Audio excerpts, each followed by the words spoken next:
Boa noite, galera. Estamos dando início a mais uma aula do canal Detonando Exatas e o assunto de hoje vai ser triângulos. Então o nome já me diz alguma coisa, né? Triângulos. Então é uma figura geométrica que possui três ângulos, consequentemente ele vai possuir três lados. E o triângulo, ele pode ser classificado tanto quanto aos lados, tanto quanto aos ângulos. Beleza? Só que antes eu vou mostrar a representação gráfica de um triângulo, tranquilo? O triângulo, assim como qualquer outra figura geométrica, ele possui três componentes, que são os vértices, os ângulos e os lados, beleza? No nosso caso aí, os vértices, nós temos o vértice A, B e C, tudo com letra maiúscula. Consequentemente, nós vamos ter os ângulos A, B e C, também com letras maiúsculas. A diferença aqui é porque eles vão estar com um chapéuzinho, tranquilo?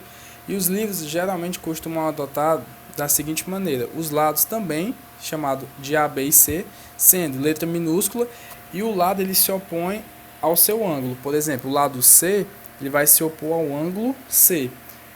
O lado B ele vai se opor ao ângulo B. E o lado A ele vai se opor ao ângulo A. Tranquilo? Então tá aí, ó, toda a representação gráfica de um triângulo com seus vértices, com seus ângulos e com seus lados. E toda vida que eu falar de lado, eu lembro logo de perímetro, que é o que? É a soma de todos os lados. No nosso caso aí, A mais B mais C. Em relação à classificação, nós temos a classificação quanto aos lados, que podem ser o que?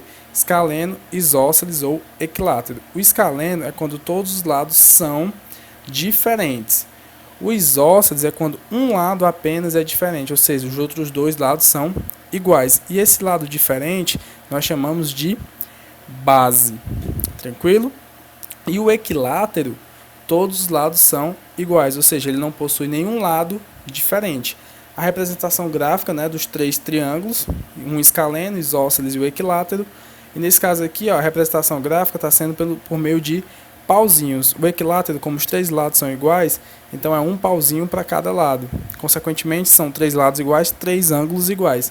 O isósceles, como são dois lados iguais, então vou ter dois ângulos iguais. E que ângulos são esses? São os ângulos da base. Tranquilo? E o escaleno, como os três lados são diferentes, então são três representações gráficas diferentes. Um pauzinho, dois pauzinhos e três pauzinhos. Beleza? Então vamos dar continuidade aqui. E agora nós vamos falar da classificação quanto aos ângulos. Pode ser acutângulo, retângulo ou obtusângulo. O acutângulo é quando os ângulos são menores que 90 graus. O triângulo ele vai ser retângulo quando ele possui um ângulo reto. E ele vai ser obtusângulo quando ele possui apenas um ângulo maior que 90 graus. Tranquilo? Então tá aí a representação, a classificação do triângulo quanto aos ângulos. Beleza? E quando eu falo de ângulos, eu lembro logo da primeira propriedade, que é o quê? Que a soma de todos os ângulos internos de um triângulo sempre vai ser igual a 180 graus. Tranquilo? Quando eu me refiro aos lados, eu lembro de perímetro. Quando eu me refiro aos ângulos, eu lembro logo da primeira propriedade. E aí, para você ver a representação gráfica, né, a inclinação, o ângulo agudo é menor que 90 graus, então você percebe que a inclinação dele está representada pelos lados em vermelho. E o ângulo é o que está representado aí. O ângulo reto é um quadradinho e um ponto no meio.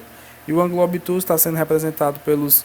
O ângulo está sendo representado pelos lados pintado de preto.